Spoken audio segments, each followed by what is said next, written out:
Semakin kesini, satu hal makin jelas. Orang yang membenci Jokowi semakin banyak, dan yang masih memuji itu-itu saja. Kelompok kecil yang rajin, disiplin, dan konsisten para penjilatnya. Aneh memang, saat kepercayaan masyarakat menurun, yang terdengar justru pujian makin keras. Bukan karena prestasi baru, tapi karena takut kehilangan akses, posisi, dan perlindungan. Rakyat mengkritik perilakunya, penjilat memuji niatnya. Rakyat menuntut etika, penjilat bicara soal jasa masa lalu. Seolah-olah kritik itu dosa dan pujian adalah bentuk ibadah politik. Jokowi kini tidak dibenci karena masih memiliki relawan.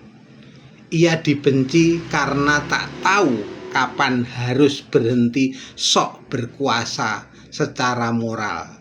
Masih cawe-cawe, masih ikut mengatur, masih merasa negara ini belum bisa jalan tanpa bayangannya.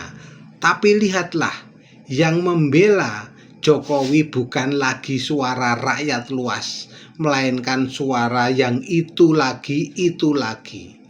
Nama sama, wajah sama, narasi sama, seperti kaset rusak yang diputar berulang-ulang.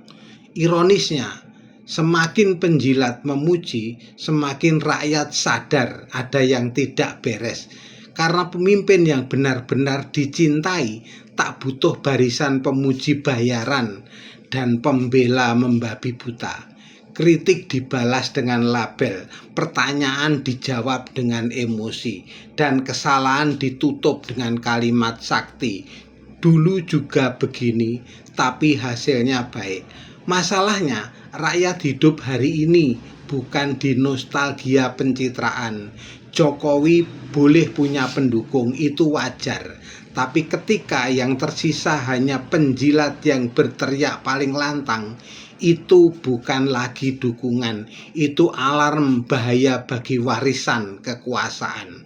Karena sejarah selalu jujur. Ia mencatat siapa yang dikritik rakyat dan siapa yang hanya dipuji oleh orang-orang yang berharap remah kekuasaan.